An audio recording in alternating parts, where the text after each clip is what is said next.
Hello, future nurses, and welcome. I am Dr. Kaban, and I am your nurse instructor for fundamental concepts and skills for nursing. Today's presentation will start to discuss the foundation of nursing and discussing nursing and the healthcare system. This is beginning in your textbook on page 1, chapter 1. This presentation will provide you with information regarding nursing and the healthcare system. I would bring this content to you in two sections. Lesson 1 is an overview of the historical context of nursing. And Lesson 1.2 will be an overview of nursing education and the nursing environment. Let's get started. Historical contents of nursing. Upon completing your reading of Chapter 1 as well as previewing this presentation, you'll gain information regarding Florence Nightingale's influence on nurses' training. You'll also be able to explain why nursing is both an art and a science, define evidence-based practice and explain why it is important to the nursing practice, and then also trace the growth of nursing in the United States from the Civil War to present. The knowledge you'll gain during this presentation, as well as from reading your assignment, you'll be able to apply to the clinical practice setting. You'll be able to write your own definitions of nursing and discuss how the standards of practice for the LPN are applied in the clinical practice setting.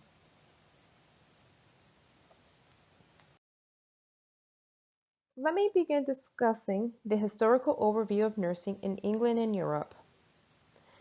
Nurses actually practiced under the direction of priests and physicians because illness was often believed to be caused by sin or the God's displeasure. With the growth of Christianity, caring for sick actually became functions of religious orders. The Christian St. Paul introduced a deaconess named Phoebe. Phoebe was a practical nurse to Rome.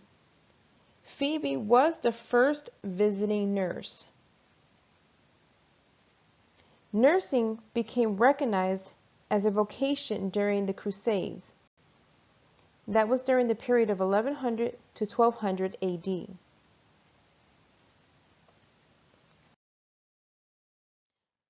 Florence Nightingale. Who was she, and why is she so important to our practice? Well, in the 1800s, Florence Nightingale actually experienced a calling from God to become a nurse. It was during the Crimean War, Florence Nightingale asked the Secretary of War to allow her to train women to care for the sick and wounded.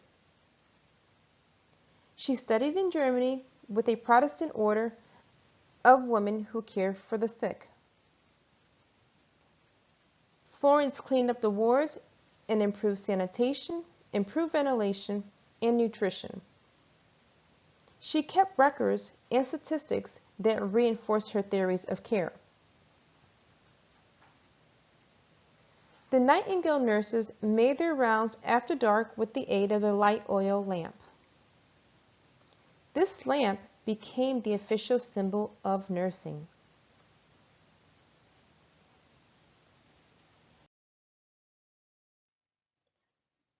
The first Nightingale training school for nurses was in England at St. Thomas Hospital. Florence based her curriculum on the following beliefs. Please familiarize yourself with these beliefs. She believed that nutrition is an important part of nursing care. Fresh, clean air is beneficial to the sick. Nurses should identify and meet patients' needs. Nursing should be directed towards health and illness. Nursing is distinct and is separate from medicine and should be taught by nurses. Also, nurses need continuing education.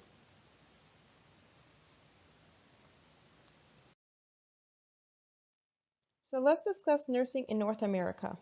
Unfortunately, nursing care was sadly lacking during the Civil War in America. The Union government finally appointed Dorothea Dix, who was actually a social worker, to organize women volunteers to provide nursing care for the soldiers.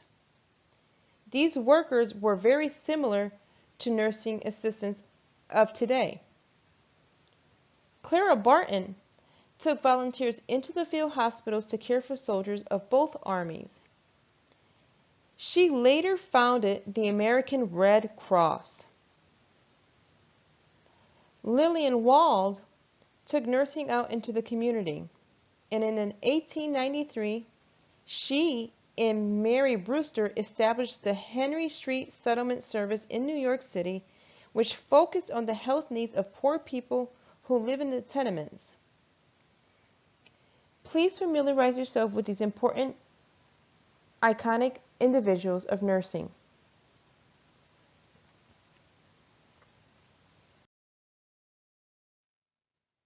This figure can be found in your textbook on page 3. It is a Red Cross public health nurse posing with the Model T Ford before setting out on rounds.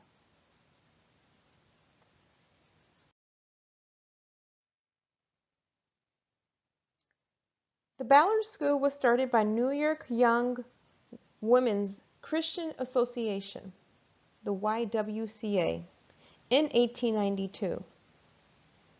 The Ballard School was a 3-month course in practical nursing, where students trained to care for infants, children, and older adults in the home. The Shepherd Gill School was established to train nurses to care for the sick at home.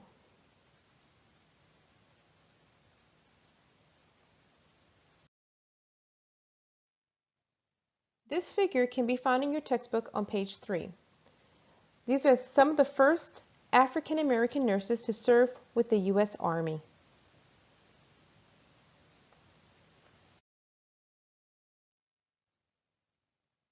Let's continue our discussion regarding nursing in North America. Training in the Nightingale schools was well organized, with classes held separately from practical experiences. Now, nursing in North America certainly differed. The United States trainings actually occurred at bedside with no formal classes or curriculum.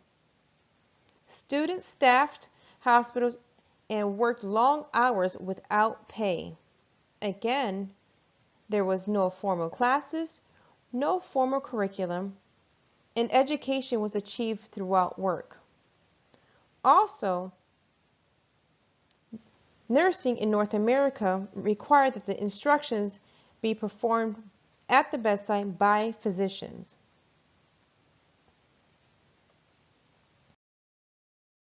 In the 20th century, nurses moved out into the community. They began to work with the poor in the cities, provide midwifery services, and taught prenatal, obstetric, and child care. They were present during wartime, providing essential care on all fronts.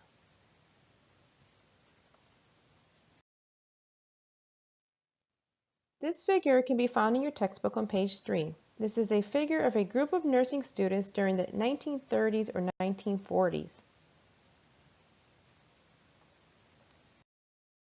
figure is an example of nurses caring for patients on a hospital ship. This is also found in your textbook on page 3. And here, found on page 4, is an example of a nurse dispensing medication for a civilian patient in Iraq.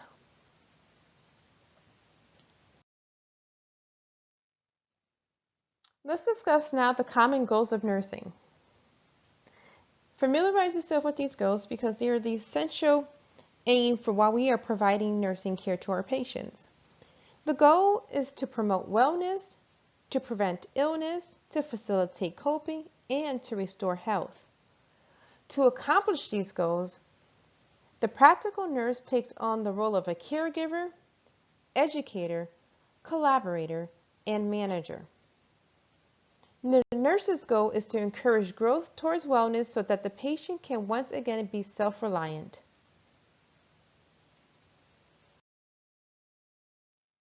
Here we're going to discuss those various roles in great detail. So your role as a practical nurse is to be the caregiver. As the caregiver, you will implement interventions to improve, maintain, or restore health. As the educator, you would teach your patients and counsel them to promote wellness and prevent illness. The role as a collaborator entails you to work with the RN and healthcare team members to provide continuity of care to your patient. As an advocate, you would be the champion for your patient's best interest. And also, as a manager, you are assigned to your patient and then you would delegate and assign minor tasks to your nursing assistant or other ancillary personnel.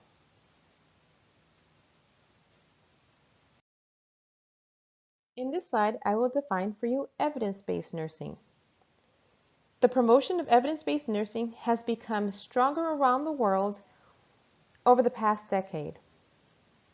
Using the best research evidence to guide clinical decision-making is what evidence-based practice nursing means. It actually helps determine best practice. So best practice means that we are using the best care concepts, interventions, and techniques that are grounded in research and known to promote higher quality of care and living. Please familiarize yourself with this terminology.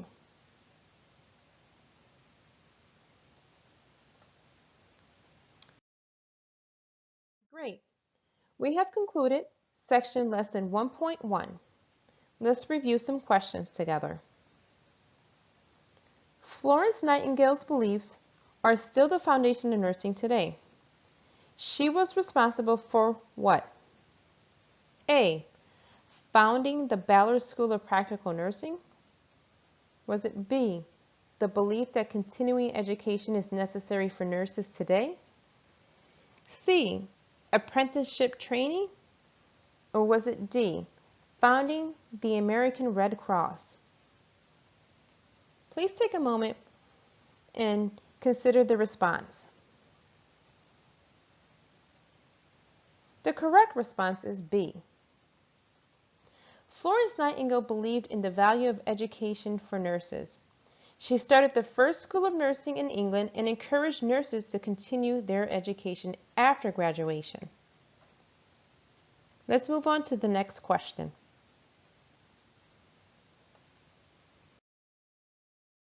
Question 2. The training in the Nightingale School varied considerably from that of the U.S. nursing schools. In which way? Which statement below is correct concerning these differences? Was it A. The Nightingale program was less organized? B. Student nurses in the United States worked for minimum wage? C. Curriculum in American schools were more standardized? Or is it D. Instructions was done at the bedside by a physician in the U.S.? Again, take a moment to consider your correct answer here. Correct response will be D. The training in the Nightingale schools were actually well organized, with classes which were held separately from practical nursing experience. The United States held no formal classes and no set curriculums. Instructions in the United States was accomplished at the bedside by a physician and therefore came from a medical viewpoint.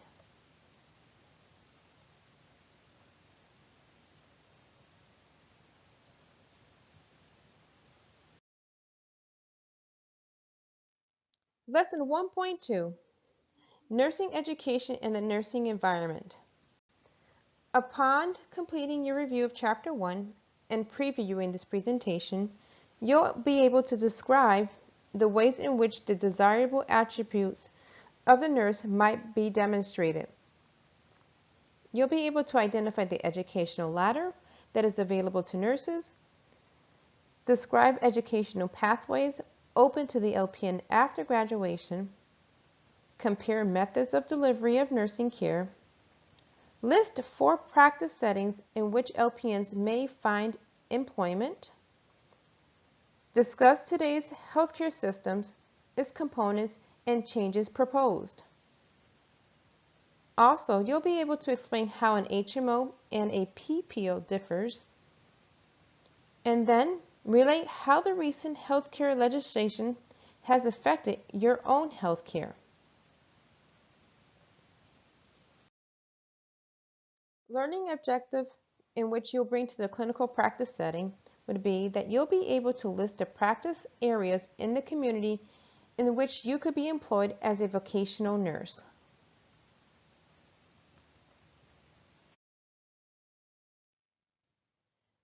So the current nursing practice. The Nurse Practice Act defines activities in which nurses may engage, state the legal requirements entitled for nursing licensures, and establish the education needed for licensures. It regulates the practice of nursing, and it is designed to protect the public and define legal scope of practice.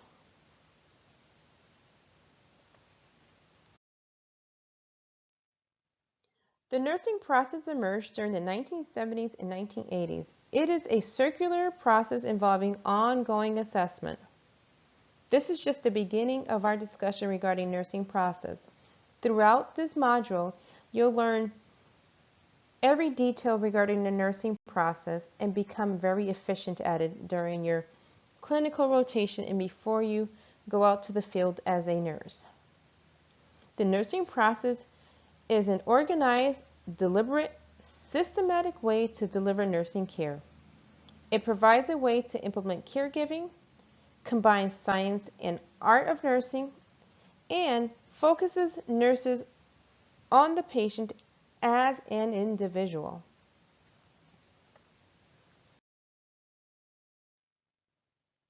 So what are some educational pathways for practical nurses?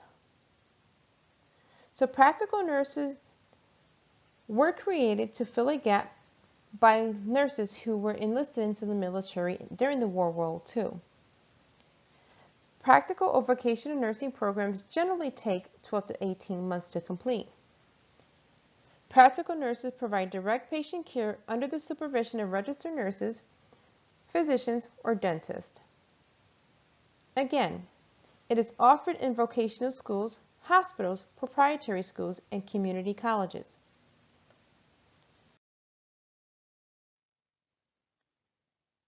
Nursing education pathways for the registered nurse.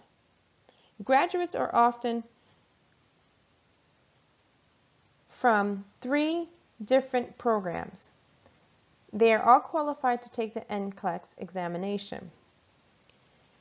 These different programs can be hospital-based diploma programs, a 2-year degree program, or a 4-year degree program. RNs may provide bedside care or care in a community or supervise others in managing care of multiple patients.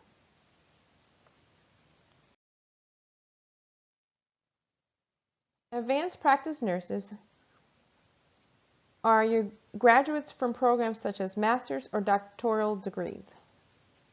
These nurses are prepared as specialists in various clinical branches of nursing, in research, or in administration. Nurse practitioner programs are RNs who continue their training in a specialty.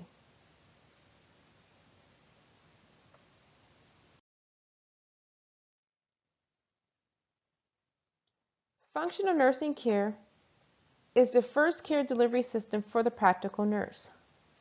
Practical nurses perform tasks such as administration of medication and treatments. Under functional nursing care, care of the patient was rather fragmented.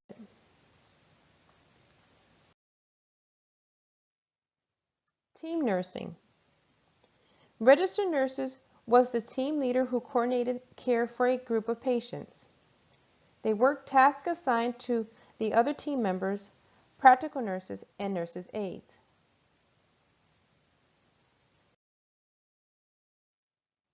Total patient care, on the other hand, is one nurse carries out all the nursing functions for the patient, including medication administration. This provides less fragmented care for the patient.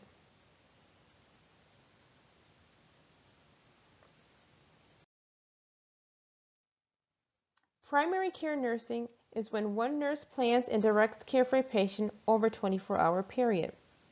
It eliminated fragmentation of care between shifts and often modified with the use of cross-trained personnel assigned to help with duties. Primary care nursing appeared in the late 1960s and 1970s.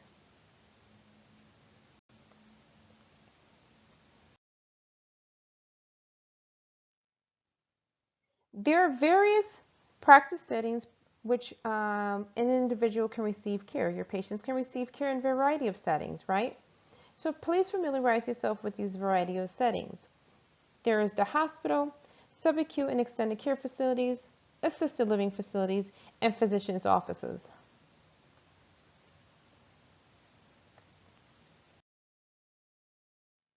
Ambulatory care setting is where the patient will receive ambulatory care for preventative care or treatment of an illness or injury. Renal dialysis centers is where your patients will go if they have kidney failure to receive renal dialysis treatment. Hospice and palliative home care is care in the home to provide supportive treatment for patients who are terminally ill. Home health agencies are your in-home care provided by nurses who go to the patient's home and visit them in the home setting. Neighborhood emergency centers are your minor emergency care centers which provide care to patients within the community setting. Correctional facilities provide physical exams, medication administration, and medical treatments. The school nurse provides triage, medication administration, first aid, and limited care of students with diabetes. And the surgical care centers are your same-day procedures on healthier individuals.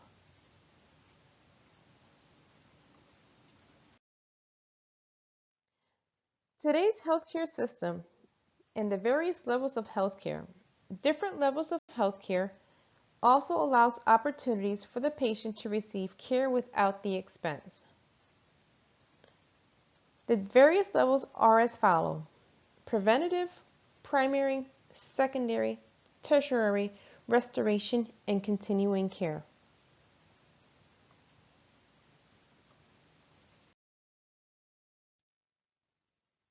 Health maintenance organizations, also known as your HMOs, are a type of group practice which enroll patients for a set fee per month. The need to decrease the high cost of medical care has caused healthcare providers to group together to provide such services.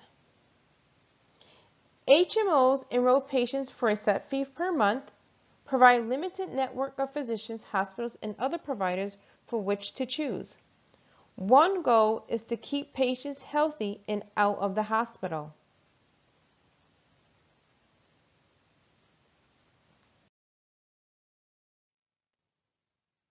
Your preferred provider organizations are known as your PPOs. PPOs offer discount on fees in return for a large pool of potential patients.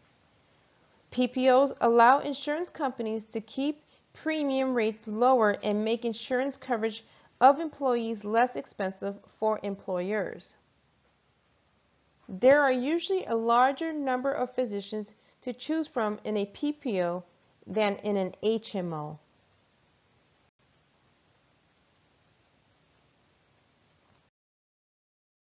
When discussing managed care, it is certainly a controversial topic because there is questions regarding its effectiveness of the approach to healthcare.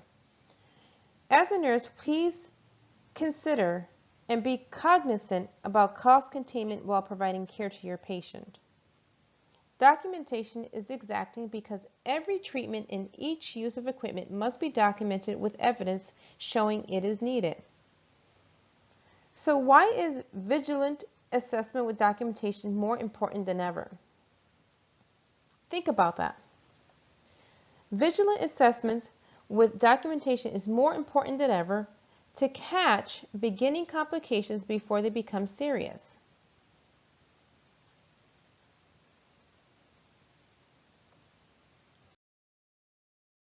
Patient Protection and Affordable Care Act is being phased in over several years. There are several positive and negative aspects to this act, as many people have strong opinions about it. Since 2013, there have been insurance changes along the requirements for uninsured people who need to purchase healthcare insurance. Since 2015, individuals who do not purchase healthcare insurance will be penalized on their income taxes. Provisions in the bill now prevent denials of insurance to those with pre-existing illnesses who formerly could not buy healthcare insurance, and young adults have been allowed to remain on their parents' insurance throughout the age of 26. Another advantage or positive take on this is that the national uninsured rate has actually fallen from 16% to 11%. As coverage under the Affordable Care Act has expanded, the national rate continues to fall, especially for individuals under age 65. People over age 65 generally have universal coverage by Medicare. People who have benefited from this act include individuals who are 18 to 34 years of age, African Americans, Hispanics, and those living in rural areas.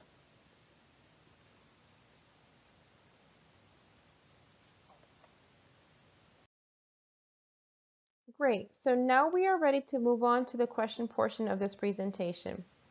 Remember that this presentation was brought to you in two sections. Section 1 and Section 2 have been completed. Please go back to your textbook and read the chapter in its entirety. You are responsible for knowing the contents in its entirety and utilize this presentation for your reference. Let's review some questions. So assisting a patient with daily hygiene needs is an example of what? Is this an example of an intervention, an invasive procedure, a standard of practice, or is it a nursing goal? Take a moment to consider what you would respond here. The correct response here is A.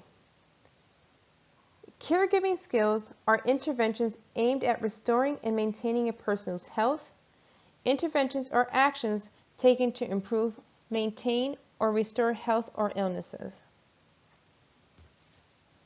So again, the correct response here is intervention.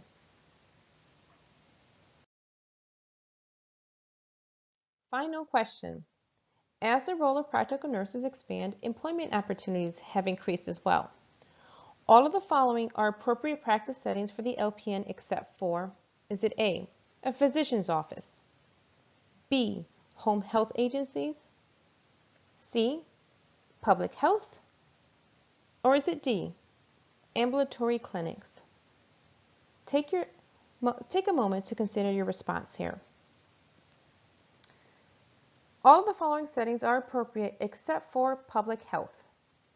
The reason for this is practical nurses work in the areas where there is supervision by a registered nurse, physician, or dentist.